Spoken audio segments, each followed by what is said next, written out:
Hello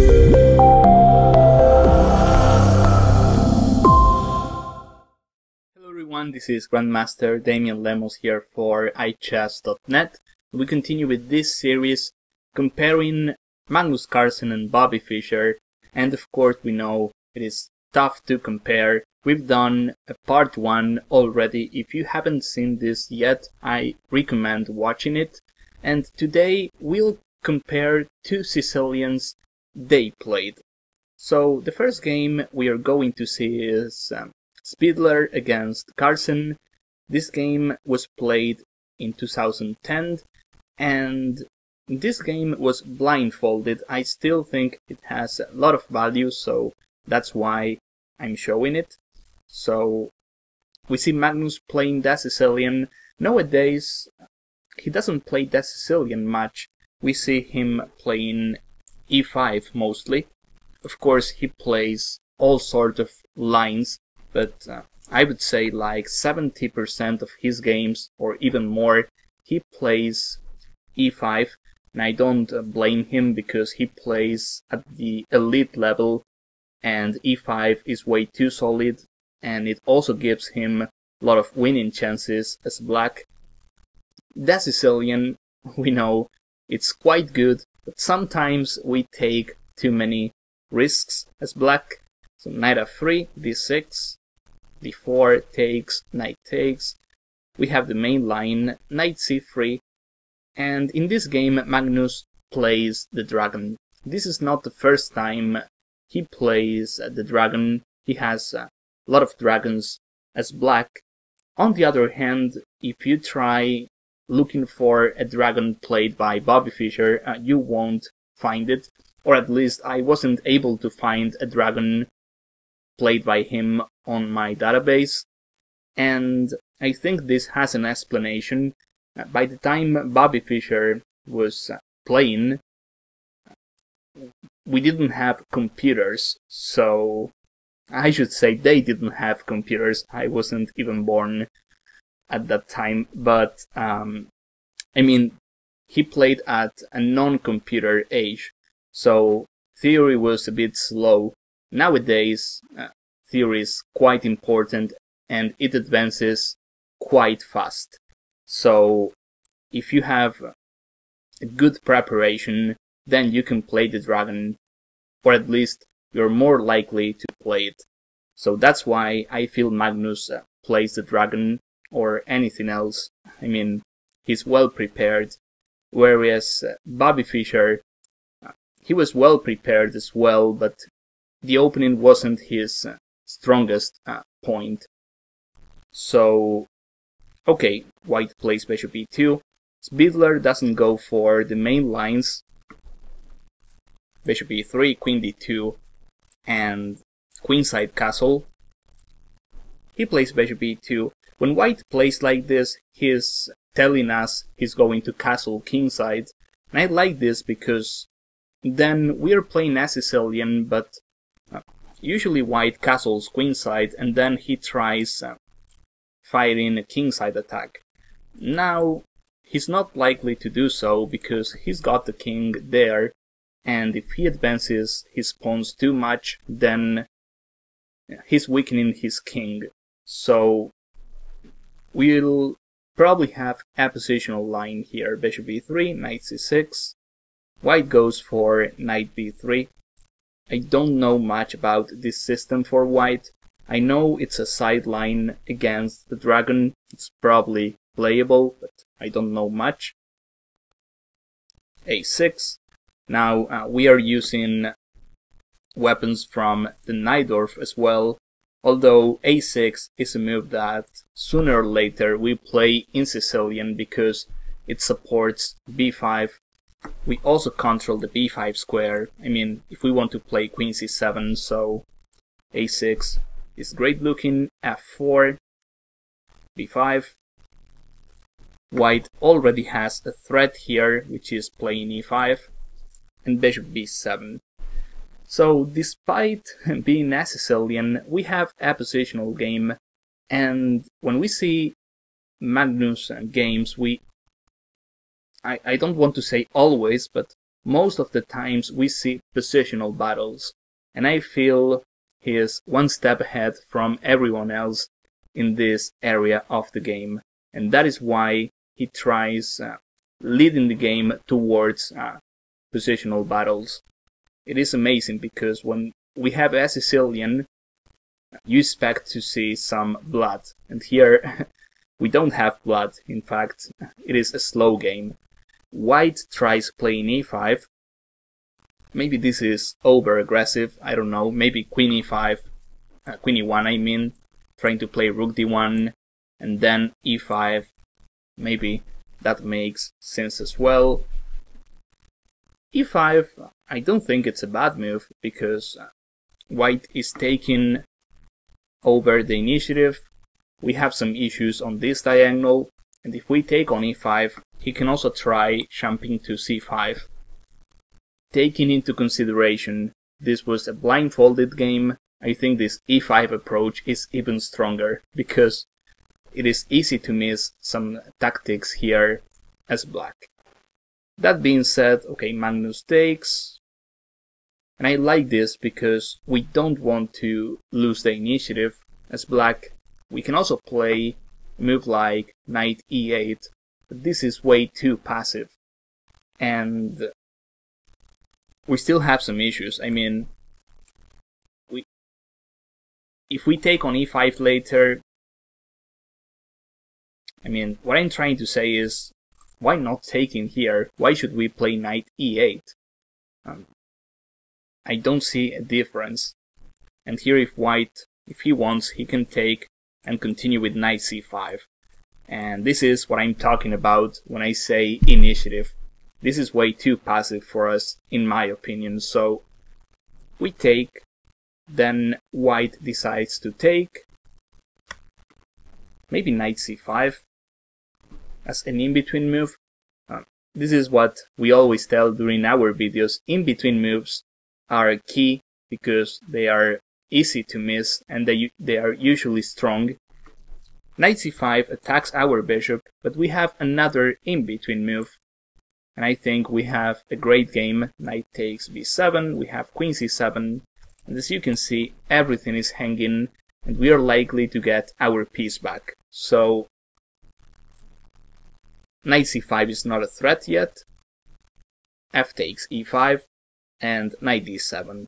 This looks like the only move to me, preventing this knight c5 from white. So this positional sacrifice, I like it. White, he knows he's losing the e5 pawn anyway, so by playing e6, he makes sure our pawn structure is broken, and also our king is somehow at risk. I mean, the king side is open now. So f takes e6, bishop there, and here is where I think Magnus has one of his strongest areas of his chess. When we have complicated positions, apart from his calculation abilities, he knows how to choose his variations. I mean, we'll see that in this game. Rook takes f1, I like it. I mean, we are deviating the queen from d1. Of course he takes with the queen. Taking with the king is way too risky, in my opinion. Not to mention I can play knight f8, trying to protecting the e6 pawn and trying to trade pieces off. So queen takes, and I like this move by black. We are not trying to protect our extra material. We can play knight f8, we can, but then he's got rook d1, he's got knight c5, and our position is too passive. That's not the idea. We prefer giving the pawn back, and in return we get a great counterplay. Our bishop on b7 is now open. The other bishop, I like it as well. We create a threat, so this is the concept I like. Knight ce5. The other knight remains on d7, therefore we stop knight c5. Okay, he takes, king h8, rook d1, and queen c7.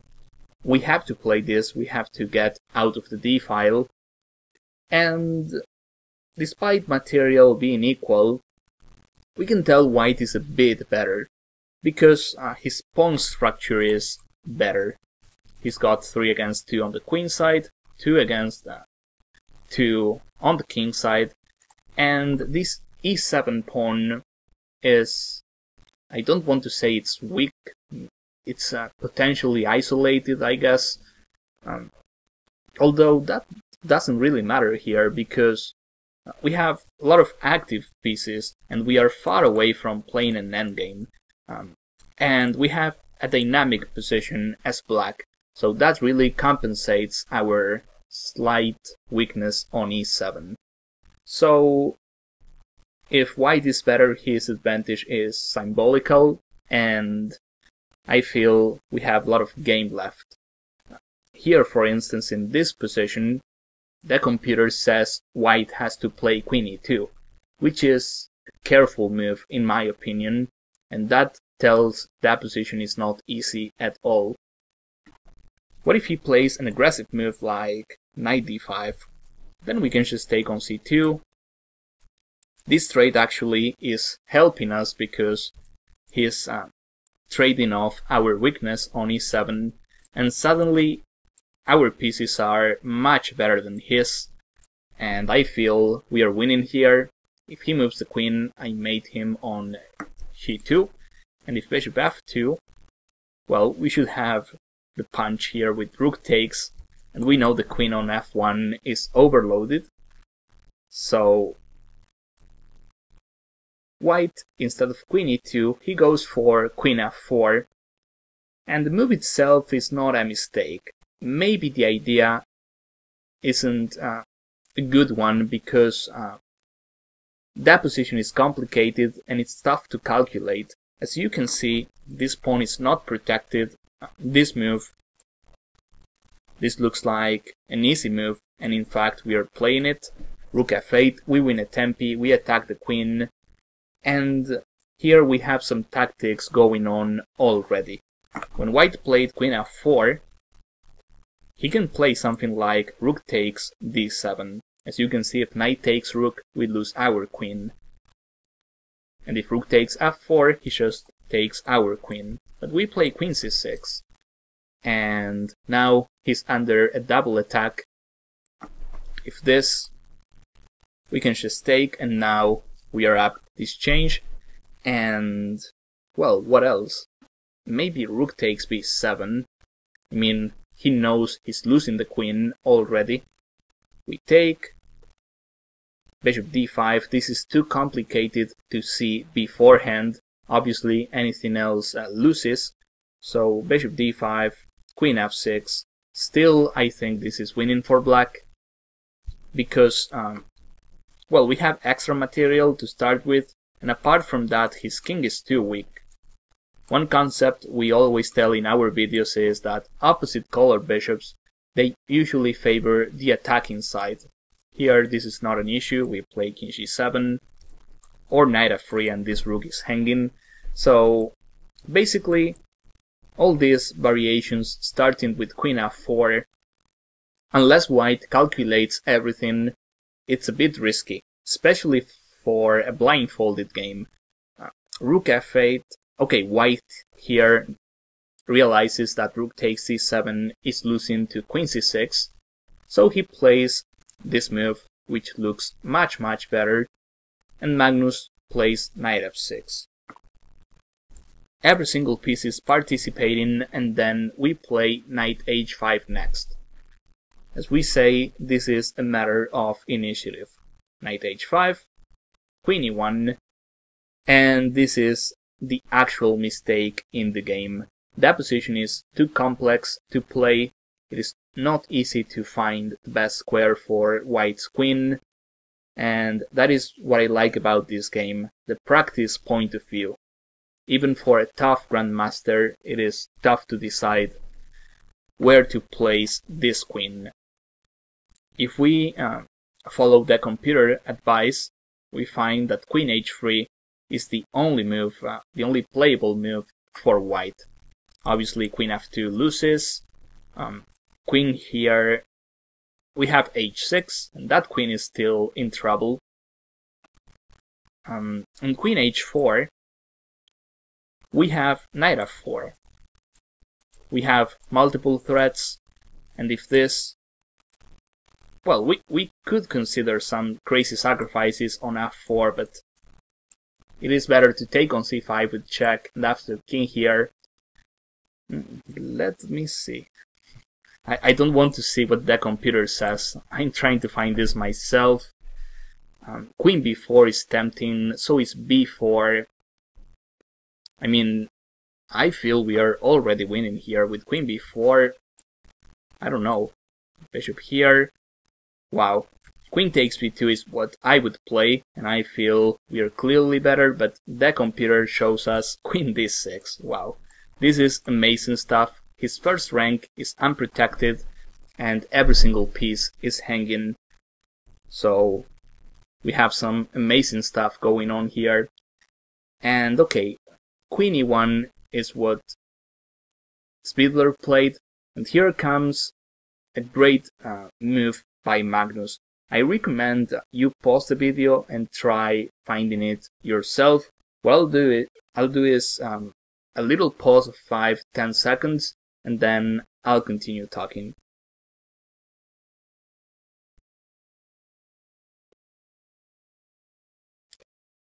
So in this position after queen e1, we have a lot of interesting moves. I mean, it is not obvious how to open the king side, and he's likely to take our bishop if he has the chance.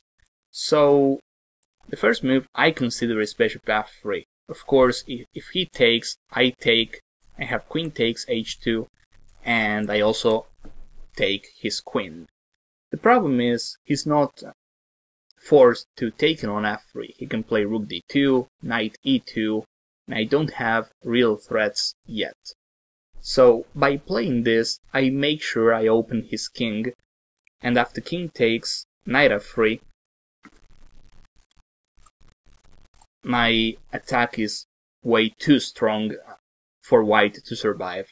So he plays queen h1, which looks like the only move. And okay, here Magnus plays knight f4 check. This move is not throwing away our advantage, but we can see that knight h4 check is faster and rook f3. Now if he goes up, then we have bishop f6. This queen c3 takes and rook takes mate. We have some amazing stuff going on in this game. And okay, king here, rook f3. The same goes after king here. We play rook here, takes bishop f6, and sooner or later we are mating him. So wow. Knight f4 check. Let's remember this was a blindfolded game, so we can't ask accurate moves at this point. That position is way too complicated. White plays king f2. If he takes, then we can take with check, we get our piece back, and of course this king is too weak. So knight f4 check, white plays king f2, we have this chaotic position, and black plays knight d4. And in this position, it says white lost. I don't know if he gave up, I don't know if he lost on time, but we know it is almost impossible to find a reasonable move for white, and it makes sense. The game finishes here. According to that computer, the only move white has is knight d7. The point is, if we take on e6, he takes our rook. But we have knight h3 check, king somewhere, but I don't know where. I mean, if this, I have queen c6, king takes, and we are mating him soon. It is easy to see that. I guess king e1, knight takes, king d2, and okay, then the analysis goes on, but we see yeah, it goes on forever, but at the end of the day, black ends up with better chances. But okay, even if this was a real game, not a blindfolded game, even if we are talking about a real game, I bet it's almost impossible for white to find a good continuation here, because the pressure is too much, and we know the practice point of view also counts. So, one of the craziest games I've seen from Magnus, it started as a positional battle and it ended up in some crazy stuff on the king side. So now we can move to Bobby Fischer game. So e4, c5. This game is Bayern against Fischer, knight f3, d6. So till this position they played the same way, but as I was saying in this the introduction of this video, I wasn't able to find the game where Fischer played the dragon. I know he played the Najdorf a lot, and of course nowadays the Najdorf is probably the key Sicilian, the main one. Bishop c4. Fischer's opponent in this game, he plays Fischer's favorite move in this position. We see a lot of games where Bobby played this move against the Najdorf. Nowadays, you see this variation more often. The bishop c4 makes a lot of sense. After all, white is attacking our weakest point in that position. So e6, bishop b3. Usually white runs away before we play b5, and we play b5 anyway. f4. We have some move orders here. It is obvious that white is delaying kingside castle for some reason, and maybe he's trying to start some aggressive actions in the center already, even on the king side. So that is why he's playing f4 first. As a general rule in Sicilian, we don't go after material with a move like b4 and knight takes e4. It is possible, but it is risky as well, because here, for instance, we are up a pawn, but he's got most of his pieces out. He's likely to play f5, queen f3, and this knight on e4 is not doing much. We are likely to get crushed by a development attack, a powerful attack by white there. So we are not playing b4. Bobby plays bishop b7. One thing I know from this line is that when white plays bishop c4, bishop b3, sometimes black leaves the bishop on c8 in order to have e6 protected. If we play bishop b7, white, in some variations, he can consider sacrificing on e6. So we'll find some games where black tries something like this, and sometimes he even plays queen b6 and queen b7. He's trying to replace his bishop with the queen, and the bishop on c8, as usual, guards the e6 pawn. So bishop b7, white plays a quick f5. I don't know how theory goes in this position because I don't play this variation much, but I bet castling is better for white. Just sacrifice the e4 pawn and go for an attack. This f5 somehow is forcing us to play a good move, which is e5. I mean, we are not taking because this is open in this diagonal. White is getting active pieces. And what else? We are not allowing this move, so we play e5. White plays knight d2, and a nice move by Bobby, knight bd7. We are not caring about the e4 pawn. I mean, till we get a good development. Once our king is safe, maybe we take that pawn. But first, we get all our pieces out, and knight bd7 is even stronger than bishop e7, because with this move we have the possibility of playing knight c5 at some point. It is key to get rid of bishop b3, because That bishop is powerful, and it is attacking on this diagonal. With knight bd7, we have some hopes of guarding the d5 square, which is another weakness we have in Sicilian. So what I like about this move is its flexibility. Bishop there, bishop e7, white ends up protecting the e4 pawn, and rook c8. So here we see how strong Bobby was. He's not castling yet, but he's playing useful moves. Rook c8, we know in Sicilian this rook goes here. This sounds way too logical, but at some point we can consider sacrificing and taking on e4. Maybe, I mean, we are waiting till he castles to castle on the king side, but if he castles queen side, then maybe we can afford playing with the king in the center and fire a queenside attack. I mean, this is a smart move. We are waiting to see white's cards. And he castles. Okay, he has to, by the way. Queen d2 or queen e2. Trying to be flexible. I think it's way too ambitious. Now we can play b4. We have a good development, and okay, here I take this pawn. If this, I can even play knight takes d2. This has to be winning. Yeah, I have a good amount of pawns. Everything is hanging. This knight's not going anywhere. So, yeah. So, okay, white castles. Again, we don't care about e4.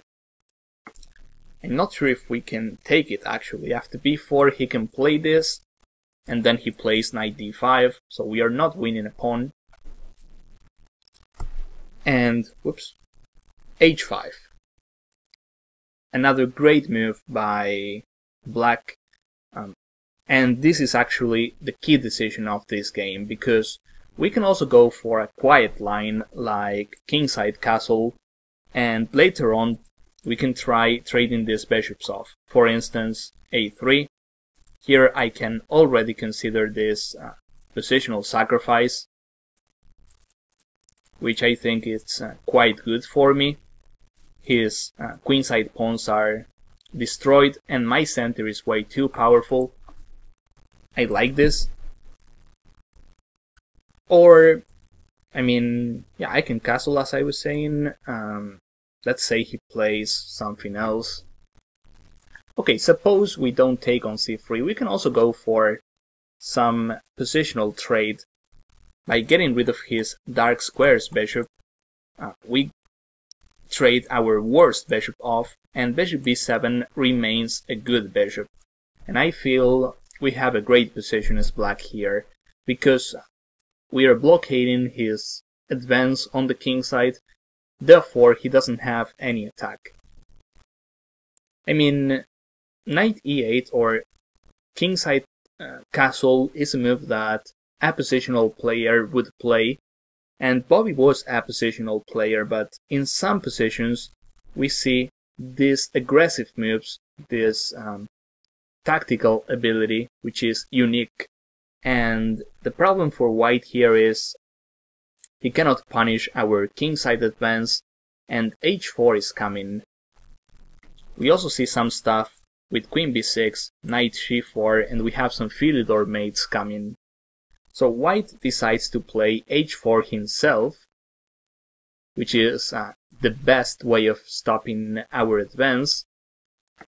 Maybe another move was bishop h4, but the bishop here is not good. In fact, it is hanging in some variations, and I wonder if I can play this followed by queen b6 at some point.